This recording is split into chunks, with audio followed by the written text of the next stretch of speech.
Hello everyone, welcome back to this video. आज का जो टॉपिक है आप समझ पा रहे होंगे क्या है। ये टॉपिक है पद्यांश को कैसे सॉल्व किया जाए। मीन्स जैसे कल के टॉपिक में हमने बात की थी गद्यांश की, तो आज हम बात करने वाले हैं पद्यांश की। बेसिकली पद्यांश होते क्या है, ये एक पोएम पैसेज होता है जिसमें आपको कविता दी जाती है या कविता की लय और उसी हिसाब से आपको एक पैसेज दिया जाता है और उसी से रिलेटेड कुछ एक क्वेश्चंस दिए जाते हैं जिनको आपको सॉल्व करना होता है।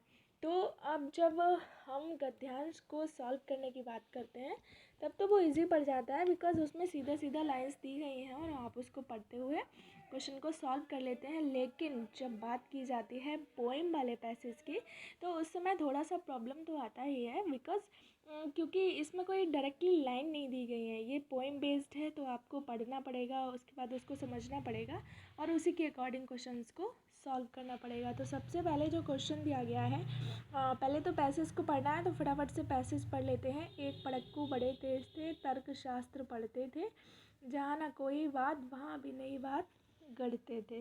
रोज वे पड़े फिक्र में समझ नहीं कुछ पाए, बैल घूमता है कोलू में कैसे बिना चलाए। कई दिनों तक रहे सोचते मालिक बड़ा गजब, सिखा बैल को रखा इसने निश्चय कोई ढब है। आखिर एक रोज़ मालिक से पूछा उसने ऐसे, अजी बिना देखे लेते तुम जान भेदी है कैसे। तो ये हो गया हमारा पैसेज।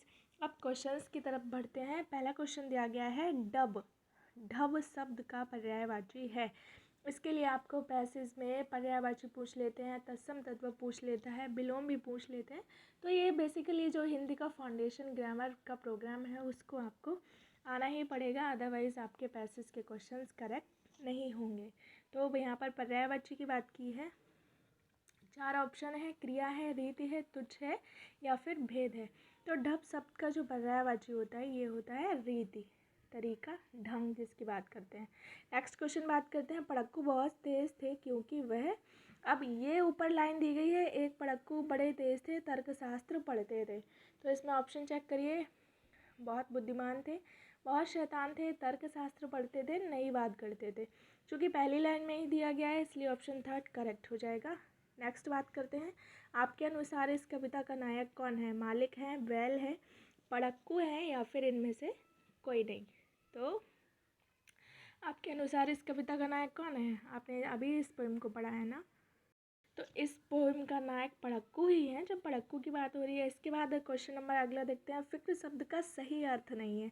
अब चूँकि क्वेश्चन इतने जल्दी होते हैं एग्जाम में तो हम ये देखते ही नहीं कि ये पूछ रहा है नहीं है और आप निकाल लेंगे कि फिक्र शब्द का सही अर्थ। तो जैसे ही पहले देखेंगे चिंता, उसी में करेक्ट कर देंगे तो गलत हो जाएगा। क्वेश्चन को ध्यान से पढ़िए। फिक्र शब्द का सही अर्थ नहीं है फेर, चिंता, सोच, भ्रम। तो फेर होता है, चिंता होती है, सोच होता है और भ्रम नहीं होता। नहीं पूछा है इसलिए ऑप्शन नंबर 4 आपका यहाँ पर करेक्ट हो जाएगा। ठीक है, नेक्स्ट क्वेश्चन की बात करते हैं। क्वेश्चन है तर्कशास्त्र में प्रयुक्त समास है अव्ययीभाव, तत्पुरुष, कर्मधारय या फिर बहुब्रीहि। तो इसमें हो जाएगा आपका तत्पुरुष समास। ठीक है, और चूँकि तत्पुरुष की बात है ना तो कारक वाला तत्पुरुष आ जाएगा। तर्क के लिए शास्त्र।